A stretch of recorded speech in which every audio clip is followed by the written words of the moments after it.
Marina, olha pra câmera 2, por favor.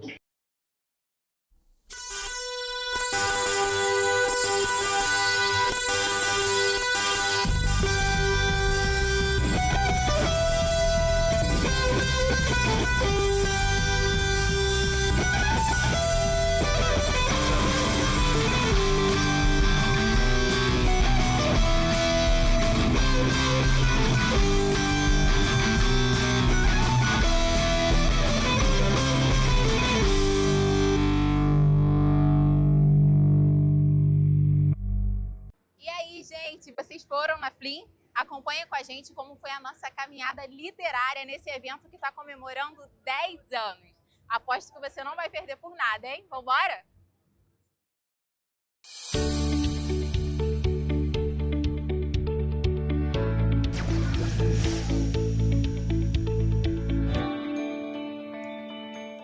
A Flim desse ano homenageia a escritora brasileira Conceição Evaristo. Ela também é criadora desse termo chamado escrevivências. E se você ainda não conhece esse termo, ele quer dizer sobre as nossas vivências, especialmente das mulheres negras. Bora comigo?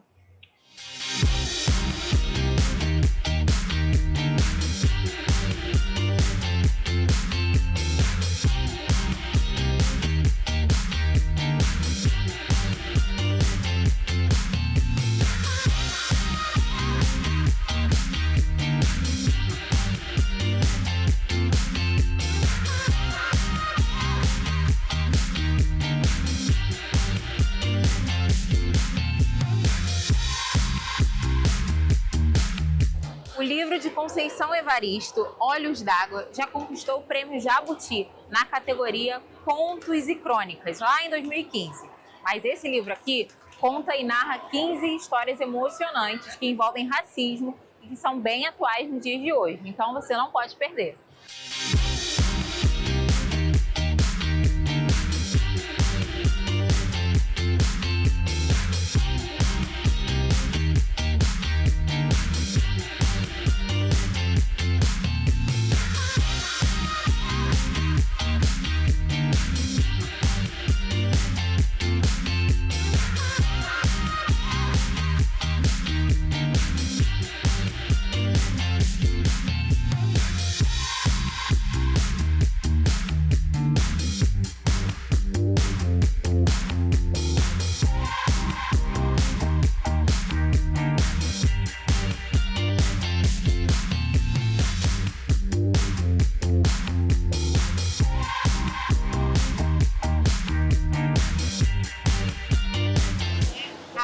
Aqueles que, porventura, se vejo onde aqui estive e minhas palavras possam guiá-los para um amanhã melhor.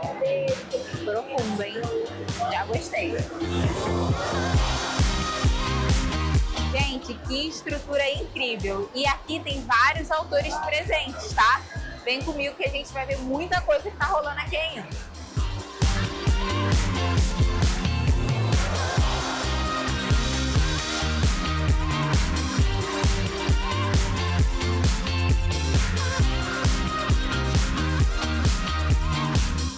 Boa tarde, eu sou Alda Dutra, escritora, palestrante, professora de língua portuguesa e literaturas. E é o meu segundo ano na Flim. Esse ano eu trouxe a Lulu Quilombola fazendo o lançamento aqui na Flim. Né? O ano passado eu trabalhei com Rainhas Negras, Nossas Verdades e Boa Noite Moça, que é o meu último exemplar que está ali. E assim, a Flim é maravilhosa, abriu portas, né, para os escritores de Maricá. E a minha intenção não é só de vender, mas de levar a minha fala para as crianças, para as pessoas negras. E assim, ser ouvida, né, poder falar, expressar tudo que a gente passa em relação à nossa identidade racial é muito importante. Então, essa é a minha temática de todos os meus livros, né, em sala de aula com os meus alunos, porque existe uma lei, né, a 10.639, que fala que o ensino da literatura afro-brasileira, né, é obrigatório desde a educação infantil. E muitas escolas não trabalham, né, esse tema somente no Dia da Consciência Negra, no dia 20 de novembro. Então, para mim, é muito importante esse espaço aberto. A Prefeitura de Maricá está de parabéns. E enquanto eu puder, eu vou estar levando essa fala, trabalhando essa temática, para que as crianças, a partir da educação infantil, entendam a importância de se reconhecer enquanto negra, né, enquanto uma criança preta. E a Lulu, deixa eu pegar meu livro aqui, com licença. E a Lulu Quilombola, ela reforça muito isso. Ela conta a minha história a partir dos 5 anos de idade, e aí ela vai passando de fase. Aí vem a fase da adolescência, né, onde ela já sabe se expressar, se defender em relação ao racismo, ao preconceito. E depois vem a terceira fase, que é a fase adulta, até a atualidade, né, eu enquanto uma mulher preta, que fui subindo os meus degrauzinhos e consegui, né, alcançar tudo que eu sempre almejei através dos meus estudos. Então o livro ele fala sobre isso, a importância de estudar, né, a importância de se reconhecer enquanto uma criança preta.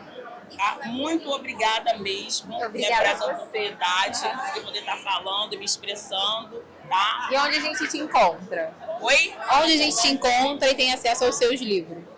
Eu agora estou aqui no lançamento, mas eu sou do Grupo Gema, né? Então eu fico lá do outro lado.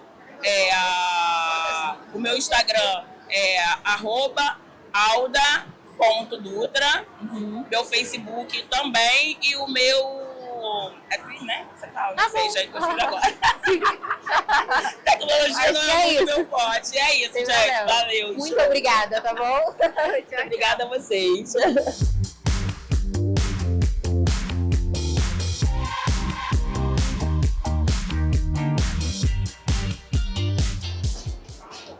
Olá, tudo bem? Boa tarde. Boa Você tarde. conhece Carolina Maria de Jesus? Conheço muito por alto, assim, na época da faculdade. Então deixa eu te contar essa história. Meu nome é Daniele Viana, eu sou escritora, coordenadora de um programa de incentivo à leitura e autoestima resgatada, onde a gente impulsiona mulheres e também crianças através da literatura. Então, assim, eu encontrei com a Carolina e a história dela tocou em mim. Carolina Maria de Jesus foi uma mulher, uma mineira que veio para São Paulo morar na primeira favela chamada Favela do Canindé. Lá em São Paulo, ela virou catadora de papel por conta das condições. E ela escrevia poesias nos papéis que ela catava. Nossa, então, assim, incrível, né? E aí um dia um jornalista subiu a favela e ela era toda arretada, assim. Ela falou, vem cá que eu vou te mostrar. E mostrou a poesia para ele. Ele publicou isso lá em 1948, 50 até 52, e o poema dela ficou famoso. E aí Carolina escrevia da vida dela, das vivências dela, né, da fome, do preconceito. E a história da Carolina é muito relevante porque ela mostra pra gente que através da literatura a gente pode mudar a nossa consciência, né? A gente pode mudar a nossa condição social, até a nossa condição financeira, né? E aí eu trabalho nesse projeto, o programa Pilar, e eu ajudo crianças também, né, através das bibliotecas comunitárias, a encontrarem com essa história e possibilitar essa transformação na vida delas também. Eu também escrevo poesias e eu vou deixar uma poesia para vocês, que é Mãe África, do meu livro Pérolas Poéticas. Mãe África, aquela que acolheu, cor e sexo não escolheu. Ama além da cama, esperança sobre baobás derrama. Vida simples, envolta a símbolos e rituais, segue sempre com fé seus ancestrais. Mistérios sagrados, jamais tocados, de gente que canta, que dança, sua natureza encanta. Berço cheio de alteridade, identidade, verdade. Lá sou sujeito, sou afro, sou cidadão. Ó Mãe África, moras aqui no meu coração. Que lindo. E agora uma dúvida muito pessoal, assim, muito minha, enquanto mulher negra. Você é uma mulher branca, né, e tá ali se inspirando em mulheres negras e falando sobre isso. Queria saber da onde que vem isso e da onde que você se identificou com essas histórias. Então, eu fui moradora há mais de 25 anos da favela Gogodaema, em Belfor Roxo, que é um município da Baixada Fluminense. E lá, infelizmente, eu não tinha acesso à literatura. Inclusive, uma diretora fechou a escola, eu tenho biblioteca lá. E eu disse para ela que eu voltaria lá para abrir uma biblioteca, porque ela não deixou eu ler. E conforme eu fui crescendo, fui me envolvendo, né, com todas essas histórias que inspiram a gente para a literatura e para a gente crescer. E contando as histórias das favelas. E aí eu encontrei a Carolina, e a Carolina, ela representa isso, essa transformação. Né? Hoje eu não moro em Belfort Roxo, moro em Maricá, sou maricaense, mas a minha biblioteca está lá, fazendo a diferença para as crianças de lá. Perfeito, muito obrigada, tá? E sucesso.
O assunto de hoje é literatura e vivência. Seguindo o tema da FLIM, baseado em escrevivências de Conceição Evaristo, trouxemos o Jordan Lessa, que tem uma história incrível para nos contar.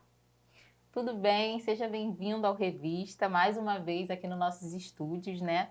Queria que você começasse falando um pouquinho de você para o pessoal de casa. Vamos lá. Bom, obrigado pelo convite mais uma vez. É sempre, assim, incrível estar aqui com vocês. Eu acho que vocês fazem um trabalho de extrema relevância. Obrigada. Falando um pouquinho de mim, eu sou Jordan Lessa, tenho 58 anos, embora não pareça, eu gosto muito de falar isso. Né? E tenho uma razão muito especial para dizer a idade. Né? Como um homem trans ou transmasculino, que a gente sabe que o Brasil ainda é, pelo 16º ano consecutivo, recordista de assassinatos de pessoas trans. Né? E a média de idade é 35 anos. Que os assassinatos acontecem entre os 19 e os 35. Então, a importância de dizer que eu tenho 58 anos já começa por aí. Com certeza. Só o fato de falar a idade já é um ato político, é incrível, mas as nossas vivências são vivências políticas, né? E assim, eu sou servidor público da Prefeitura do Rio de Janeiro há 27 anos, da área de segurança pública. Acabei de me formar em serviço social. Legal. Já estou fazendo uma pós em desenvolvimento humano e psicologia positiva, porque eu acho que tem tudo a ver com o trabalho que eu desenvolvo. Eu sou casado, sou pai, sou avô. E, de resto, uma vida assim, como todo mundo. Né? Sou escritor, sou palestrante, falo da pauta LGBTQIAPN+, um foco mais específico nas questões transgênero, principalmente quando a gente fala da questão racial e das mulheres trans e travestis. Eu tenho um agradecimento muito grande, né, por poder falar, por poder ocupar espaços, usando esse privilégio de ter uma leitura social masculina e branca. Então, eu uso esse privilégio para falar daquelas pessoas que ainda não estão lá nesses espaços. E o que te inspirou a escrever um livro? Conta pra gente. Bom, quando eu escrevi meu primeiro livro, lá em 2014, eu, dentro da questão da segurança pública, eu sempre fui muito sufocado. Né? Para dizer a verdade, até os 46 anos de idade, eu vivi no não lugar. porque eu não me via enquanto uma mulher cisgênero, né? Seria uma mulher lésbica, e eu também não me via enquanto um homem cisgênero. E como eu nunca tinha ouvido falar de transexualidade, eu vivi num não lugar durante esse tempo todo. Caramba. E isso me trouxe uma série de consequências, porque assim, as pessoas te apontam, né, te acusam, te julgam, e na realidade eu não sabia nem por que eu estava sendo julgado, porque eu não me encaixava em lugar nenhum. Quando foi em 2013, inclusive agora no mês de agosto, né, e está fazendo um tempo, eu conheci o João W. Nery, aqui em Maricá. Ele foi convidado para vir aqui, para fazer uma palestra na Casa de Cultura. Na época foi pelo Carlos Alves, que era o presidente do Conselho LGBT aqui. Inclusive deu uma polêmica, porque o mês de agosto é o mês da visibilidade lésbica, e ele veio fazer uma palestra enquanto sendo um homem trans. Então ficou uma coisa assim. Sim. Mas eu tenho um profundo agradecimento por aquele dia, por tudo que aconteceu, porque foi ali que eu me reconheci sendo uma pessoa trans. Quando ele conta a história dele, né? A importância da representatividade. E aí eu fiquei de 2013 até 2014 analisando, conhecendo. Eu já tinha um esboço de um livro desde 2008, que eu tinha começado a escrever. Mas eu não me sentia seguro e não via motivo para publicar. Né? Quando eu me reconheço e entendo muito do que eu tinha passado, e tinha esse viés transfóbico, tinha outros viéses envolvidos ali, eu decidi publicar. E aí, em 2014, eu publico o primeiro livro, inclusive tendo o João como referência, né, porque ele era escritor, e resolvo lançar o livro.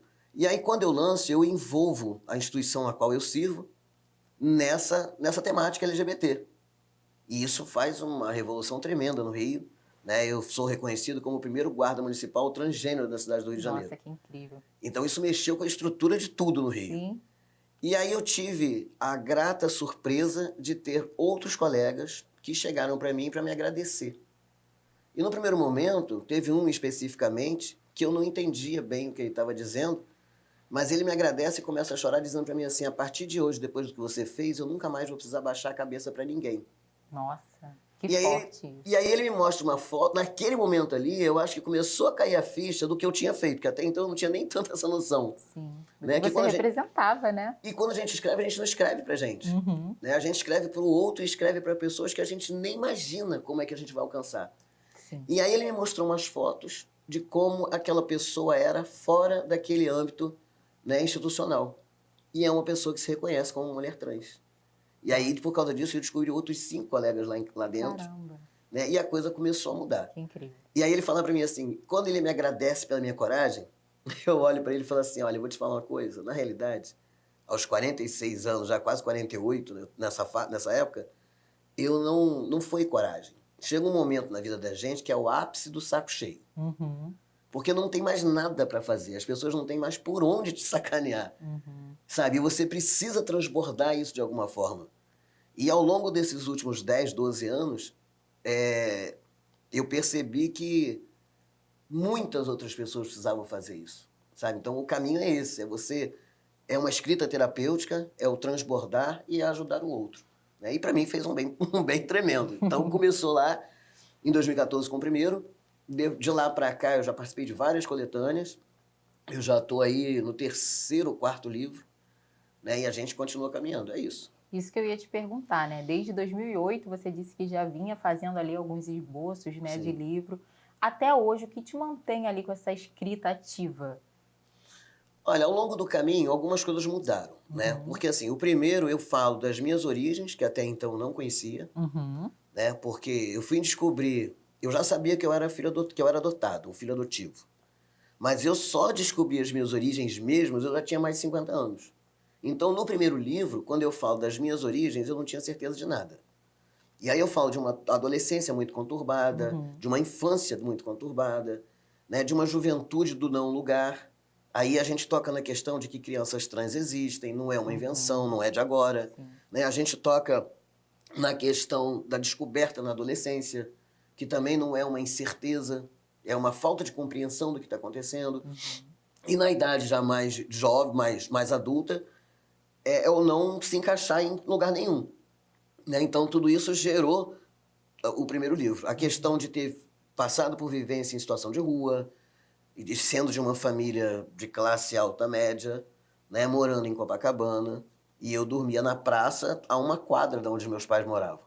Caramba. Então, assim, não era uma família que não tinha conhecimento, não era uma família que não tinha um poder aquisitivo, era uma família que tinha tudo para ter uma história diferente. Mas, no entanto, como acontece, infelizmente, ainda hoje, eu fui expulso de casa com 12 anos e me tornei uma pessoa em situação de rua. Né? Depois disso, autodidata, porque eu não frequentei escola, eu não estava nos bancos escolares. Por isso eu me formei tão tarde, né? Aos 58 anos eu terminei minha primeira graduação. E porque não foi fácil. Você aprender sozinho, você começar a caminhar sem ter o mapa do caminho é muito difícil. Né? E assim as coisas foram acontecendo. Esse no primeiro livro. No segundo, eu já falo, depois que eu me reconheço como uma pessoa trans, até 2021, que a gente estava passando pelo período da pandemia. Né? Então eu já conto quais foram as minhas descobertas, aí eu já sei as minhas origens, e eu descubro que eu fui adotado, mas pela mesma família. Porque lá na década de 1960, existia uma coisa chamada adoção à brasileira, que as pessoas adotavam uma criança, mas não passava pelo rito burocrático, não era um registro oficial. Né? E a gente sabe que naquela época o patriarca, o machismo era muito maior do que é hoje. Ainda existe, mas era maior. As mulheres não tinham direito a nada. E aí eu descobri que, na realidade, o meu pai biológico era a pessoa que eu conheci como meu avô. Nossa. E a pessoa que eu conheci como mãe era a minha irmã, e ela foi praticamente obrigada a me registrar. E aí isso explicou todas as violências que eu passei. Eu fui internado em manicômio, expulsão e viver em situação de rua. Tudo que eu passei explica, mas não justifica, né? Porque ela também sofreu muito. Então eu começo o primeiro livro contando daquelas dores, o segundo livro já depois das descobertas, fecha em 2021 já sendo o Jordan que eu sou agora. Aí eu já falo da questão da pandemia, do falecimento da minha irmã e de várias coisas que aconteceram. E aí eu decido mudar um pouco e sair de mim, né? Porque eu já contei, os dois são autobiográficos, beleza. E começo a ir por um caminho que eu escrevo Quem Sangra Cura, que já é para fora.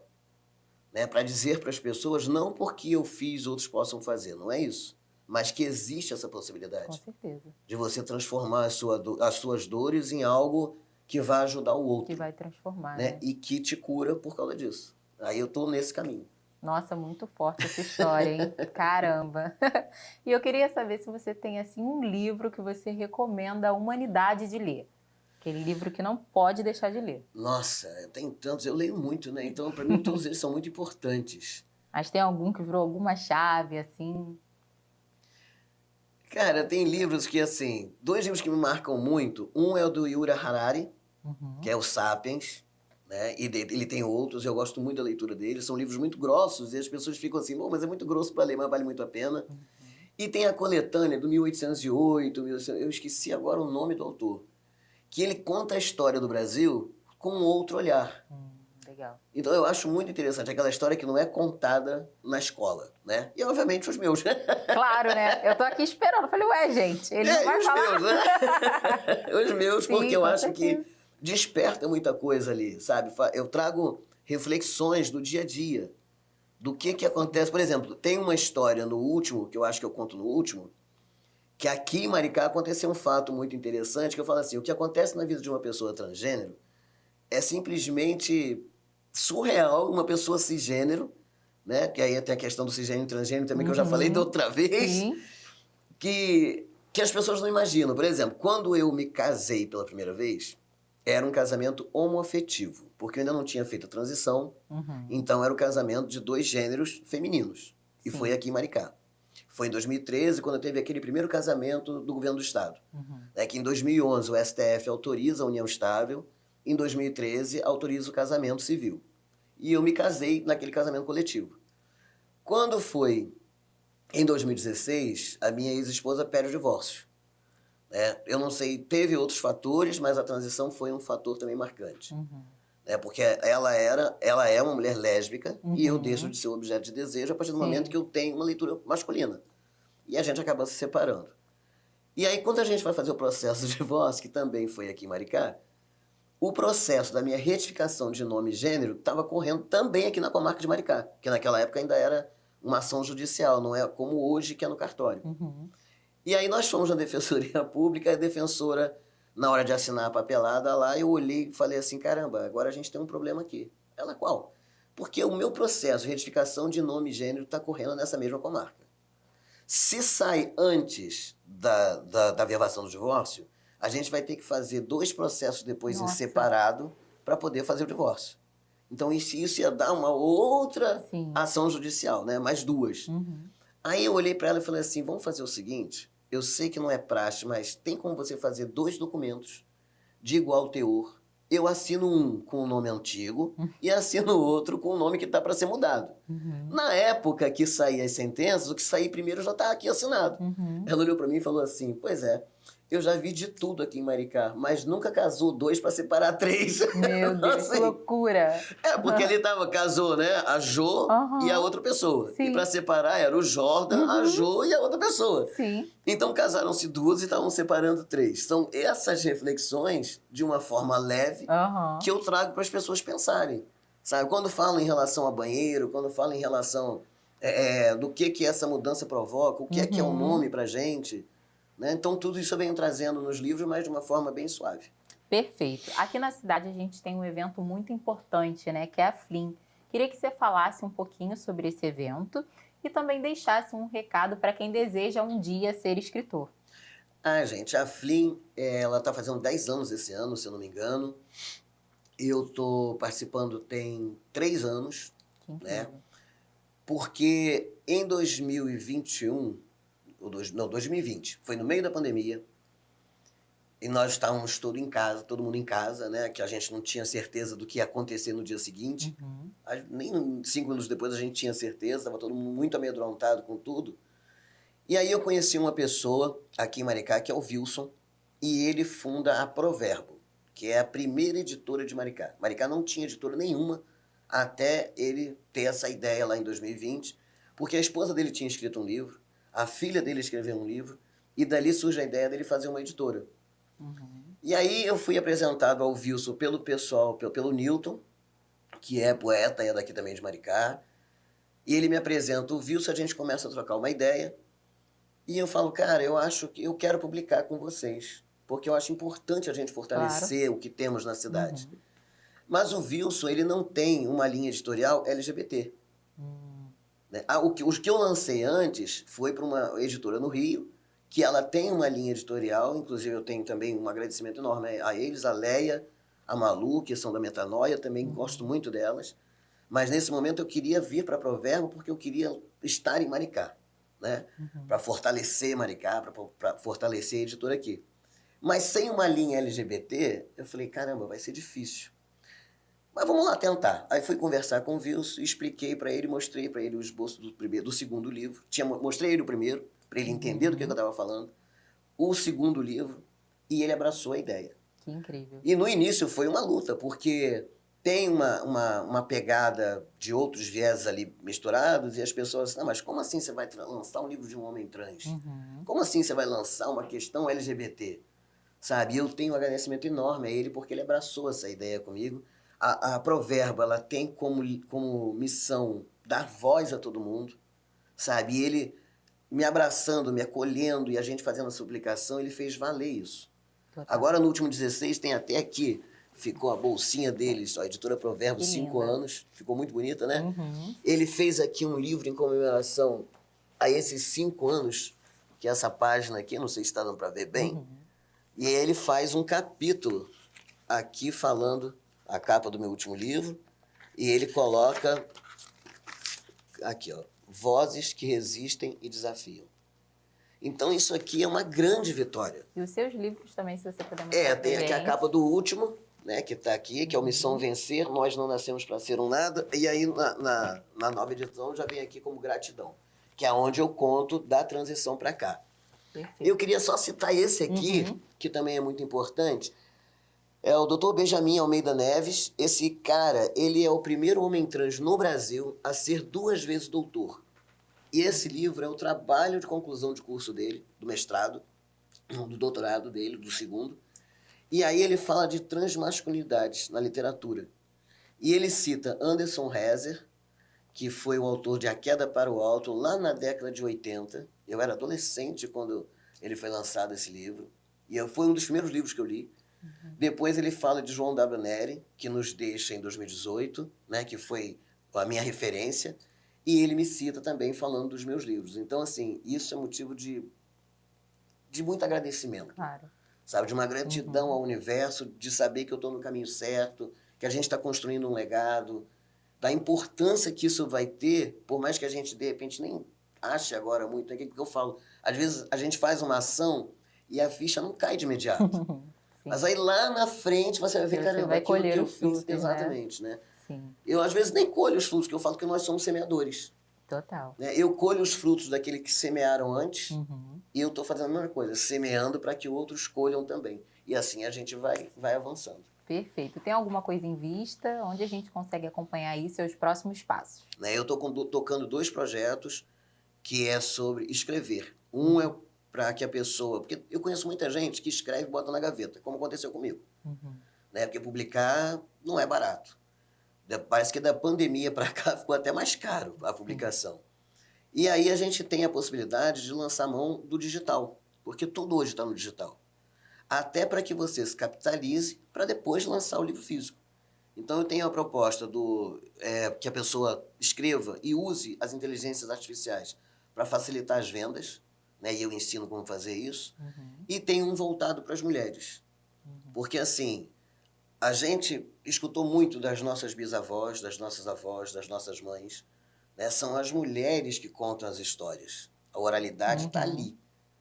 Então, assim, eu sei que tem mulheres com histórias incríveis, histórias de superação, e que elas gostariam de contar, mas às vezes não sabem como. E o digital é essa possibilidade. É uma ferramenta. É uma ferramenta. Perfeito. Né? E aí, para o próximo lançamento físico, eu pretendo fazer do Quem Sangra Cura, que já também é um outro viés, mas é falando dessa coisa de superação, de dores, né? E tocar o barco, é isso. Muito obrigada pela sua presença, foi um prazer te ter aqui, essa história é incrível. É importante dizer lá no @JordanLessa. Isso, claro. Então, ó, já segue lá, fica por dentro, que tá tudo lá pra gente tá acompanhar, tudo lá, né? lá entra em contato comigo, eu tô sempre à disposição, tá tudo lá. Então tá bom. Muito obrigada mais Valeu. uma vez. E Obrigado volte a todo mundo. sempre. É isso, galera. Escrever o que se vive é transformar através dos livros. Não só a própria história, como a história e vida de outras pessoas também. Espero que vocês tenham gostado e que o Jordan possa inspirar você aí de casa também. Maricá e literatura andam juntas. Bora pro próximo quadro. Oi, pessoal! O Papo Família tá de volta. E nessa semana a gente está aqui diretamente da FLIM, a Festa Literária Internacional de Maricá, para falar sobre um papo muito interessante. Como a leitura é importante na vida das crianças e como ela faz diferença no futuro delas. Bora lá?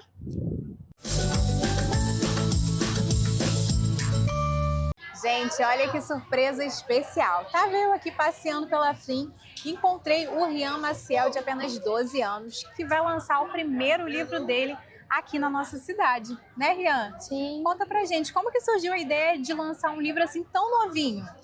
Então, já que eu leio desde pequeno, meus pais sempre tiveram essa ideia de fazer um livro, mas aí eu fui tomando mais gosto pela coisa, aí fui lá e fez. É isso. E por que você escolheu o tema de meio ambiente para explorar no seu primeiro livro? Porque eu acho que é importante, as pessoas não dão devida importância, então eu quis falar para inspirar as pessoas. Conta pra gente então um pouquinho sobre o que é o seu livro. Então, o meu livro fala sobre um alienígena chamado Zion. Ele veio lá de um planeta muito longe chamado WXZ. Em uma de suas aventuras, ele chegou na Terra. Primeiro ele viu uma floresta muito bonita, mas logo depois ele achou uma coisa muito desmatada. Aí ele teve uma ideia. Ele fez várias cartinhas com o que ele queria dizer para as pessoas e sementes para que a primeira que conseguisse que ela nascesse, ajudar ele pela aventura. A pessoa foi o Rian, no caso sou eu, que depois de muitas aventuras eles conseguiram fazer um mundo um pouco melhor. Muito maneiro, já estou interessada em ler esse livro. E aí? E eu tô aqui também com a mãe do Rian, que é a Adriana, né, Adriana? Sim. Conta pra gente como que é esse orgulho aí de saber que o seu filho tão novinho já tá lançando um livro. Sim. Nós, enquanto pais, ficamos muito orgulhosos. Rian sempre teve esse interesse desde muito pequeno e já fez algumas ações. Tá ouvindo direitinho ou quer que eu bote o microfone nela? Tá bom, eu falo de novo. Qual foi a pergunta? Como que é esse orgulho, né, de ter o seu filho lançando um primeiro livro? Então, enquanto pais, nós ficamos muito orgulhosos, né? Claro que ficamos, né? Ian sempre teve esse interesse pelo meio ambiente. Ele já fez algumas ações na praia, algumas atividades voltadas para o meio ambiente, montou um grupinho junto com uma amiga chamado Defensores da Natureza e fizeram um monte de atividades legais.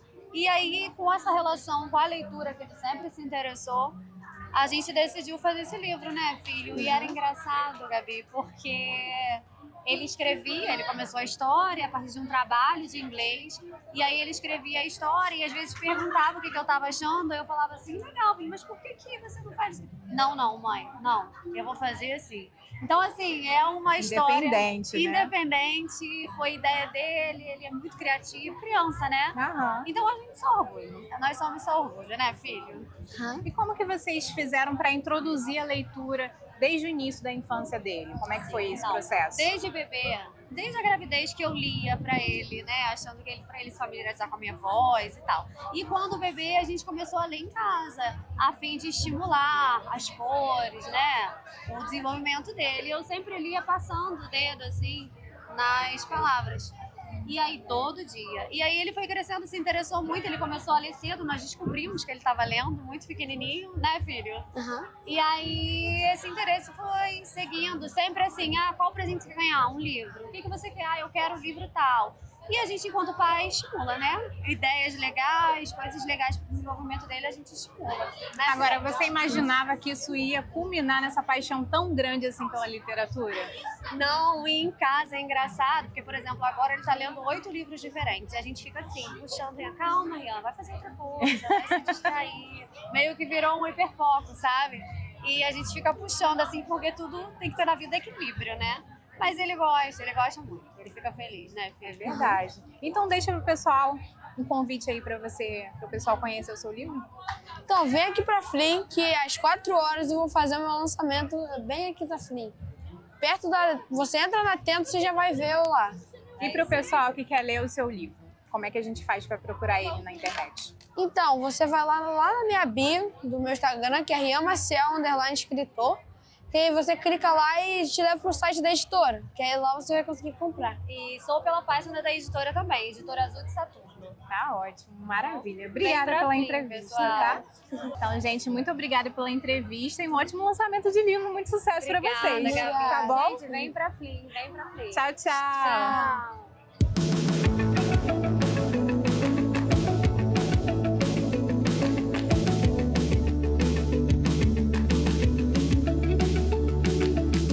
Aqui agora com a Yasmin. Yasmin, quantos anos que você tem? 7. 7. Você tem o costume de ler em casa? Sim. Sim. Alguém lê junto com você? Como que é?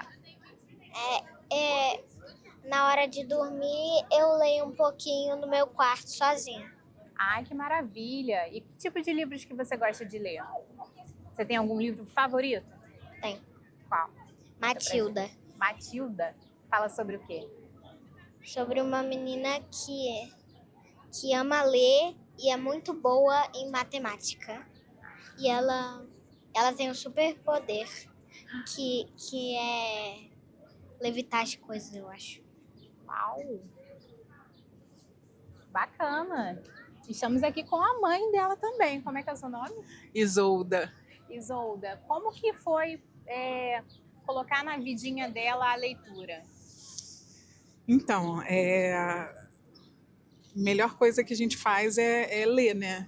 Só que com a maternidade, isso vai ficando cada vez mais difícil, porque a criança demanda muito tempo.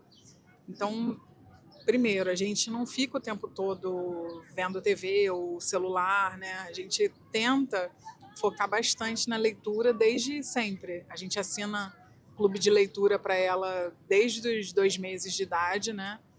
E a gente lê juntos. Só que, graças a Deus, essa menina alfabetizada agora já está lendo sozinha. Então, é uma vitória para a gente ela poder ler sozinha, e não só por ela, mas porque a gente não precisa ler os livros infantis. A gente pode retomar nossas próprias leituras, né?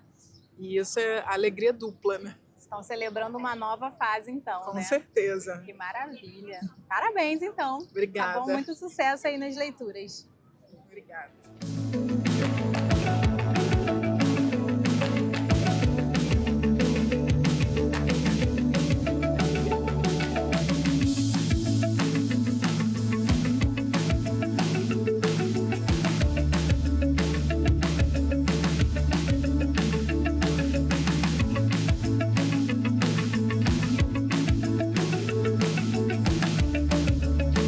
E agora vamos descobrir o que a juventude gosta. Tudo bem? Qual é o seu nome? Franciele. Franciele, qual é o seu livro favorito? Meu livro favorito é um livro que eu li no ensino médio, é Senhora, de José de Alencar. Muito bom. E qual é o seu nome? Maria Júlia. Maria Júlia, qual é o seu livro favorito? Meu livro favorito é O Mundo de Sofia. De Sofia. E você, qual é o seu nome e seu livro favorito? Meu nome é Thaís e meu livro favorito é Pequena Coreografia do Adeus, de Aline Bey. Uau, muito bom. Muitas mulheres cultas por aqui. É isso, menina. Obrigada pela entrevista e uma ótima Flim para vocês. Tchau, tchau! O Papo Família de hoje mostrou pra gente que a leitura é um presente que a gente dá para as crianças e que elas carregam para o resto da vida. Afinal, os livros abrem portas, transformam futuros e ampliam horizontes. Um agradecimento especial a todos que participaram da Flim desse ano aqui com a gente. E até o próximo encontro. Tchau, tchau! Vamos falar de escritores maricaenses e aproveitar a oportunidade para bater um papo também sobre romance. Por isso, trouxemos a Aline Provieira aqui, escritora maricaense há alguns anos já, e dizem que é uma série de suspiros e corações acelerados. Aline, seja bem-vinda. Obrigada. O Revista Maricá é um espaço para você ficar super à vontade e contar pra gente aí tudo sobre a sua carreira de sucesso, tá bom? Queria saber como que tudo começou na sua vida, quando você começou a escrever. Conta um pouquinho. Eu comecei a escrever ainda na adolescência, com fanfics. Eu escrevia fanfics de Crepúsculo. E sempre foi uma coisa muito natural para mim, porque eu já gostava muito de ler. Então, a vontade de criar as minhas próprias histórias veio muito cedo. Então, com as fanfics eu fui publicando na internet, eu fui criando uma base de leitores, até que em 2020, durante a pandemia, eu decidi publicar meu primeiro livro na Amazon e profissionalizar isso, né? Eu já tinha vários livros publicados no Wattpad de forma gratuita, então eu estava com tempo livre e pensei, por que não? E aí nunca mais parei, estou até hoje. Agora eu tenho ao todo 13 livros publicados. Caramba. Tanto em formato físico quanto em formato e-book. Tem alguns vindo por editora também em breve. E é a coisa que eu mais amo fazer nessa vida, assim, foi onde eu me encontrei. Que incrível! E a pergunta que não quer calar. As histórias de amor dos livros são melhores que as histórias de amor da vida real? Polêmico. É complicado dizer. Eu acredito que a minha, sim. A minha história de amor pessoal, sim. Mas eu acho que os livros e os filmes de romance também, eles vêm muito como um respiro, como um sinal de esperança, né? A gente vê retratado nos livros histórias de amor que a gente gostaria que fossem reais, Sim. né? Personagens masculinos que a gente amaria que fossem reais, né? O nosso ideal de homem ou de mulher. E eu acho incrível que há muito julgamento em cima disso, sobre pessoas que leem romances ou que leem histórias de amor, por ser algo fictício, que você está se iludindo com isso. Só que eu acho que deveria ser visto como um bom exemplo, né? Eu conheço muitas leitoras que conseguiram discernir o que é certo e o que é errado, a forma como elas gostariam de ser tratadas, graças aos romances. Porque elas viam histórias de romance tão bonitas e personagens tão encantadores que elas pensam, poxa, é desse jeito que eu quero ser tratada. Então eu acho que as histórias de romance dos livros realmente são melhores, mas de um ponto de vista muito positivo. Perfeito. E você pretende escrever em algum momento sobre outro tema? Tem algum assim que você se sente mais desafiada? Eu tenho vontade de permanecer no romance, porque continua sendo meu gênero favorito, mas eu tenho vontade de abordar ele de outras formas, com uma pegada mais de fantasia, ou com uma pegada mais de suspense, mas assim, mudando a ambientação, mas mantendo o gênero romance, sabe? Porque é o que eu me sinto mais confortável e é o que eu mais gosto também. Eu gosto muito de desenvolver, não só sobre o casal, mas todo o contexto de um relacionamento, seja com família, com amizade, sabe? Eu gosto muito disso. E da onde que vem essas referências para você começar a escrever sobre o amor? Da onde que veio isso? Eu acho que eu penso muito, eu penso demais. Desde pequena, eu tive relações muito intensas em relação à família, por exemplo. Então, nos meus livros eu não abordo só o amor romântico, eu abordo o amor em diversas formas, né? Entre pais e filhos, entre amigos, entre irmãos. Então, justamente por desde pequena eu analisar muito essas coisas, eu ficava olhando para os meus irmãos e pensando, como pode eu amar tanto essa pessoa? Por que eu amo? Só porque ele é meu irmão? Mas por quê? Eu sempre analisei muito essas coisas. E os relacionamentos que eu passei também, que me fizeram enxergar muitas coisas, e eu precisava colocar isso pra fora. Entendi. Então, é através dos livros que eu consigo desenvolver isso, sabe? E tem algum desses livros que você considera, assim, especial ou você ama todos igualmente? Eu amo todos, mas tem um muito especial pra mim, que são dois, na verdade. Onde Tudo Acontece, que já foi publicado há 2 anos. É um romance que aborda muito o amor em todas as suas faces, em relação à família, irmãos e tudo mais, avós. É muito especial para mim esse livro. E o livro que eu estou escrevendo agora, que eu vou lançar no final do ano, que se chama Todas as Cartas que Guardei. Que lindo. E ele está sendo muito especial também, mais do que eu imaginava. E é um romance um pouquinho mais dramático, assim, mais intenso. Mas é muito especial porque também fala disso, sobre o amor familiar, né, a perda dos avós e tudo mais. Está sendo bem legal. Perfeito. E a gente tem um evento muito importante na cidade, né, que é a Flim, já está prestes a acontecer mais uma. Eu queria saber qual a importância disso para você. Como uma pessoa que cresceu em Maricá, ver a Flim se tornar o que ela é hoje é uma coisa muito especial. É muito legal. Porque eu lembro que, poxa, eu estou em Maricá há mais de 20 anos, praticamente desde que eu nasci. E não tinha uma feira literária na cidade, mal tinha esse incentivo à leitura, era muito difícil. Eu tive em casa, graças à minha mãe, aos meus irmãos, ao meu pai, mas na escola era muito difícil. E desde a primeira edição da Flim, eu participo da feira, eu tô lá animadona, é muito legal. Eu acho que é um evento incrível, tanto para disseminar a cultura, quanto para ter esse encontro também dos jovens, das famílias, com os autores, né? Eu acho que a parte mais legal é essa, não só você ter o contato com o livro, mas com quem escreveu. Claro. Porque você cria uma conexão com aquele autor, por mais que você não conheça, e você ter a oportunidade de conhecer e trocar uma ideia com ele é muito legal, muito incrível. Perfeito. E um recado de casa para as pessoas que dizem que preferem séries e filmes à leitura. Eu entendo esse ponto de vista, não partilho dele. Eu realmente sou uma pessoa que prefiro ler do que assistir. Tanto que eu tô sempre com os filmes e as séries atrasados. Eu tenho uma lista imensa que eu não termino nunca, porque eu prefiro ficar lendo. Mas eu entendo, porque são formatos muito diferentes, são formas de contar uma história muito diferentes.